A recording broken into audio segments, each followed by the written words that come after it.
আসসালামু আলাইকুম। আশা করি তোমরা সবাই ভালো আছো।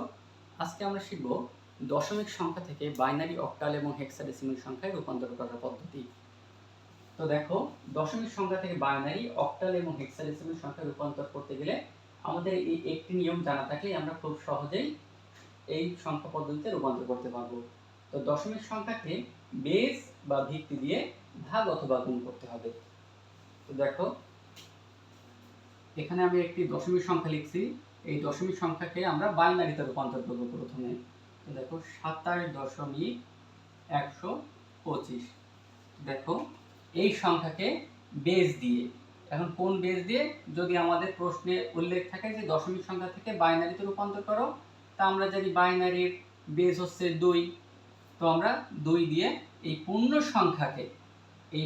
সংখ্যাকে আমরা ভাগ করব, আর এই দশমিক সংখ্যাকে বা ভগ্নাংশ সংখ্যাকে আমরা গুণ করব।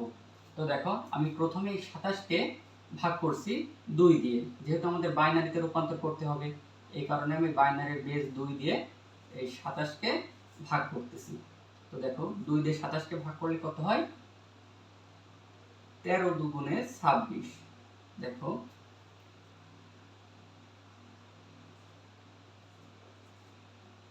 13 দুগুণে 26, আর অবশিষ্ট আছে কত?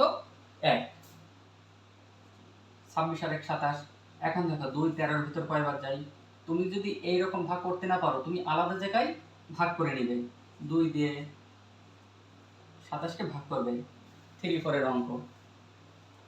তো 2 দিয়ে 27 কে ভাগ করলে কত হয়? 2 2 এর ভিতর 1 বাদ যায়। 2 এখানে বসলাম, এখানে 0 বাই 0 বসানো। এখন আমরা উপর থেকে একটা সংখ্যা টান দেব, 7। 2 7 এর ভিতর কয়বার যায়? 3 দুগুণে 6, 3 বার যায়, তাহলে 6। এখন 7 থেকে 6 বাদ দিলে কত হয়? 1, অর্থাৎ অবশিষ্ট 1। আমরা এত লং প্রসেসে না যেয়ে আমরা ডিরেক্ট এই প্রসেসে আসলাম, অর্থাৎ আমাদের অঙ্কটা তখন তাড়াতাড়ি হবে। দেখো, 2 এবার 13 এর ভিতর কয়বার যায়? আমরা আবার এখানে 2 লিখি। 2 13 এর ভিতর কয়বার যায়? 6 বার যায়। 6 দুগুণে 12, 6 দুগুণে 12। তাহলে আমাদের 13 হতে আর কত লাগবে? 1 লাগবে। সেই একটা এখানে একটা অবশিষ্ট আছে। এখন দেখো, 2 6 এর ভিতর কয়বার যায়? 3 বার যায়। দেখো, 2 আর 3 গুণ করলে হয় 6। তাহলে কিন্তু আমাদের আর অবশিষ্ট থাকছে না, না থাকলে এখানে 0। এখন দেখো, 2 আবার 3 এর ভিতরে যাবে। তো দেখো, 2 3 এর ভিতর কয়বার যায়? একবার যায়। 2 1 কে 2। দেখো, 2 1 কে 2 1 কে 2। অবশিষ্ট আছে কত? 1। 3 হতে আর 1 অবশিষ্ট থাকে, তাহলে 1, সেই 1 এই। এখন দেখো, 2 কি 1 এর ভিতরে যায়? যায় না। এই কারণে আমরা এখানে লিখলাম 0। এখন এবার এই 1 যে অবশিষ্ট আছে সেই 1টাই লিখলাম এখানে। এখন আমরা মানটা কিভাবে লিখব? এই যে, পূর্ণ সংখ্যার বেলায় আমরা মান সবসময় নিচের থেকে উপর পর্যন্ত লিখব। তাহলে আমাদের মান হচ্ছে এখানে 1 1 0 1 1, অর্থাৎ এই 27 এর বাইনারি মান হচ্ছে এটা। 27 এর বাইনারি মান হচ্ছে এটা। এবার দেখো, আমরা এই ভগ্নাংশের মান বের করব। ভগ্নাংশের মান কিভাবে বের করব? গুণ করে। দেখো, 125, দশমিক 125 কে আমরা কত দিয়ে গুণ করব? 2 দিয়ে গুণ করব, যেহেতু আমাদের দশমিক থেকে আমরা বাইনারিতে রূপান্তর করতেছি। তো দেখো, আমরা 2 দিয়ে গুণ করতেছি। 2 দিয়ে গুণ করলে হয়, দশমিক 125 কে 2 দিয়ে গুণ করলে হয় দশমিক 250। এই 250 কে আবার যদি আমি 2 দিয়ে গুণ করি, তাহলে কত হয়? দেখো, এখন দেখো, এখানে পূর্ণ সংখ্যা যত সময় না আসবে তত সময় এখানে 0 দিতে হবে। পূর্ণ সংখ্যা আসলে তখন আমরা যে পূর্ণ সংখ্যা আসবে সেটাই বসাবো। আর যতক্ষণ না এই জায়গাটায়, এই ভগ্নাংশের এই জায়গাটায় 0 আসবে, ততক্ষণ আমাদের এইভাবে গুণ করতে হতে যেতে হবে। এখন কথা হচ্ছে যে তোমরা 3 4 বার 5 বার করার পরেও এই জায়গাটায় 0 আসছে না, তখন আমরা কি করব? তখন আমরা লিখব না, না লিখে আমরা তখন এইভাবে dot dot dot dot dot dot দিয়ে আমরা অ্যান্সার মেলায় দেব। তো দেখো, আমি এমনটা করি। দেখো 250-কে 2 দিয়ে গুণ করলে হয় 500.500, আর এখানে পূর্ণ সংখ্যা এখনো আসেনি, সেই কারণে এখানে 0। এরপরে দেখো আবার 2 দিয়ে গুণ করতেছি। 500-কে যদি আমি 2 দিয়ে গুণ করি, 500-কে যদি 2 দিয়ে গুণ করি তাহলে কত আসবে? পূর্ণ সংখ্যা চলে আসবে। দেখো পূর্ণ সংখ্যা আসার সাথে সাথে এখানে 0 চলে আসছে, অর্থাৎ আমাদের এই মানটি পুরোপুরি মিলে গেছে। তাহলে এই যে ভগ্নাংশ সংখ্যার বেলায় আমাদের মান লিখতে হবে কিন্তু উপর থেকে নিচ পর্যন্ত, অর্থাৎ আমাদের মান হবে 001 001,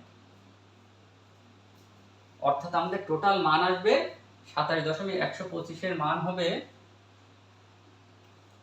27.125।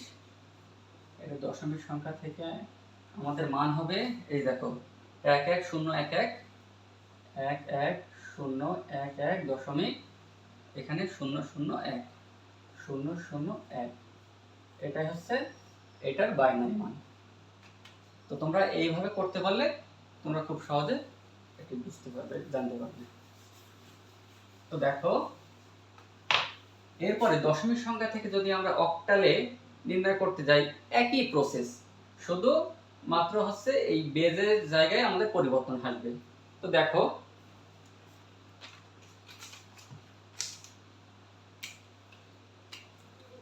এখানে আমি একটা সংখ্যা লিখছি যে 70.32, ঠিক আছে। তো এটা একটা দশমিক সংখ্যা, এই দশমিক সংখ্যা থেকে আমাদের অক্টালে নির্ণয় করব। তো দেখো অক্টালে আমরা নির্ণয় করব, তাহলে আমাদের বেস কত? 8 বা 8। তো দেখো আমি 70-কে প্রথমে আমরা 8 দিয়ে ভাগ করি। এই 8 70-এর ভিতরে কয়বার যায়? 28টা 64, অবশিষ্ট কত আছে? 6 আছে। এখন দেখো সরি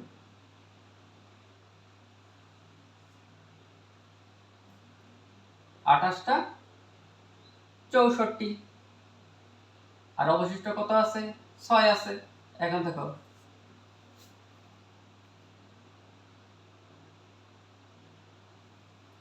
8 8-এর ভিতর কয়বার যায়? একবার যায়। 8 8-এর ভিতর কয়বার যায়? একবার যায়। অবশিষ্ট কত আছে? 0। এখন দেখো 8 কি 1-এর ভিতর যায়? যায় না, না গেলে এখানে 0 আর এই 1 এখানে বসাতে হবে, ব্যাস আমাদের অঙ্ক শেষ। এরপর আমাদের মানগুলো কিভাবে লিখবো? নিচে থেকে উপর পর্যন্ত, অর্থাৎ মান হবে 106 106 106। এখন দেখো ভগ্নাংশের বেলা আমরা কি করব? 0.32 গুণিত 8, তাহলে এটাকে যদি আমরা গুণ করি তাহলে কত আসবে? দেখো 2.56, ঠিক আছে। তোমরা ক্যালকুলেটরে নির্ণয় করবে, দেখবা এখানে 0.32-কে যদি আমরা 8 দিয়ে গুণ করি তাহলে আমাদের অ্যান্সার আসবে 2.56 বা 2.56। এখন এটাকে যদি আমরা আবার 8 দিয়ে গুণ করি তাহলে মান আসবে 4.48। এরপরে যতক্ষণ আমাদের এখানে শূন্য না আসবে, যতক্ষণ এই যে দশমিকের পর শূন্য না আসবে ততক্ষণ কিন্তু আমাদের করে যেতে হবে, কিন্তু কথা হলো যে আমরা সর্বোচ্চ 5 বার করব, এরপরে আর করব না। এখন দেখো 48-কে আবার যদি আমরা 8 দিয়ে গুণ করি তাহলে আমাদের অ্যান্সার আসবে 3.84, ঠিক আছে। তুমি মনে করো যে আর তোমার করতে ইচ্ছা করছে না, তাহলে তোমরা অ্যান্সার কিভাবে লিখবে? তো অ্যান্সার তখন এইভাবে হবে যে আমরা দশমিকের বেলায় আমাদের অ্যান্সার আসে এই যে উপর থেকে নিচে পর্যন্ত, তাহলে উপরে অ্যান্সার কত? 2, তারপরে 4, তারপরে 3। মনে করো তোমরা এখানে আরো 2টা করলে, করার পরে 5টা হয়ে গেল, বা তোমরা এই পর্যন্তই করতে চাচ্ছ, তো এরপরে তোমরা কি করবে? আমাদের তো এখানে শূন্য আসেনি, কিন্তু আমাদের নিয়ম অনুযায়ী এখানে শূন্য আসতে হবে, আর শূন্য না আসলে আমরা তখন এইভাবে ডট ডট দিয়ে দেব, অর্থাৎ এরপর আরো অনেক সংখ্যা আছে এরও বোঝাতে, ঠিক আছে। তো আমাদের অ্যান্সার দেখো আমরা পেয়ে গেছি 106.243 ডট ডট ডট ডট, অর্থাৎ এখানে মান হবে 106.243 dot dot dot dot dot, এটাই হচ্ছে আমাদের অ্যান্সার। তো আশা করি তোমরা এটা খুব সুন্দরভাবে বুঝতে পারছো। এরপরে দেখো দশমিক সংখ্যা থেকে আমরা হেক্সাডেসিমাল সংখ্যায় রূপান্তর করব। তো দেখো এখানে একটি সংখ্যা লিখছি,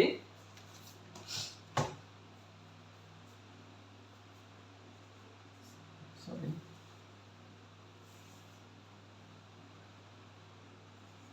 46.50। এটা একটা দশমিক সংখ্যা। এই দশমিক সংখ্যাকে আমরা হেক্সাডেসিমালে রূপান্তর করব। হেক্সাডেসিমালে রূপান্তর করব। তাহলে দশমিক সংখ্যা থেকে হেক্সাডেসিমালে রূপান্তর করার নিয়ম কি? দশমিক সংখ্যাকে বেস বা ভিত্তি দিয়ে ভাগ অথবা গুণ করতে হবে। অর্থাৎ পূর্ণ সংখ্যাকে ভাগ করব, ভগ্নাংশ সংখ্যাকে গুণ করব। তাহলে পূর্ণ সংখ্যাকে আমরা প্রথমে ভাগ করি। তাহলে 46 এর বেস কত? 16। তাহলে 16 দিয়ে আমরা ভাগ করব। তো দেখো 16 46 এর কয়বার যায়? 16 দুগুণে 32, 3 16 48। তাহলে আমাদের হচ্ছে না, 3 দিয়ে যাচ্ছে না, অর্থাৎ 2 দিয়ে যাবে। তাহলে 16 গুণ 2, তাহলে 16 দুগুণে 32 হচ্ছে।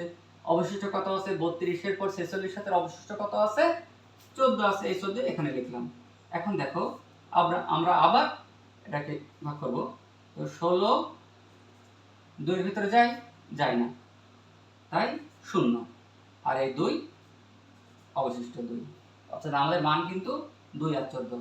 এখন আমরা কি 14 আমরা লিখতে পারি হেক্সাডেসিমালের বেলায়? লিখতে পারি না। কেন লিখতে পারি না? কারণ আমাদের হেক্সাডেসিমালে দেখো এখানে কয়েকটি সংখ্যা আমি লিখে রেখেছি। এখানে দেখো হেক্সাডেসিমালে 14 এর মান ই লিখতে হবে। 14 মান হলে কত লিখতে হবে? ই লিখতে হবে। অর্থাৎ আমাদের হেক্সাডেসিমালের মান কিন্তু 0 থেকে 9 পর্যন্ত এবং A B C D E F. আর এই প্রত্যেকটার কিন্তু একটা মান আছে। এর মান 10, বি এর মান 11, সি এর মান 12, ডি এর মান 13, ই এর মান 14, এফ এর মান 15। তাহলে আমাদের মান এসছে এখানে কত? 14। তাহলে 14 কি আমরা লিখতে পারি? তাহলে 14 কে আমাদের কিন্তু ই দিয়ে লিখতে হবে। অর্থাৎ আমাদের এখানে মান আসবে 2 ই। এই যে 46 এর মান কত আসবে? 2 ই। একইভাবে দেখো আমরা পূর্ণ ভগ্নাংশ সংখ্যার ভগ্নাংশ সংখ্যার গুণ করি 50 ইন্টু 16। ঠিক আছে? তাহলে 50 ইন্টু 16 এটা যদি তোমরা গুণ করো তাহলে আমাদের মান আসবে এখানে পূর্ণ সংখ্যা আসবে 8.00। ঠিক আছে?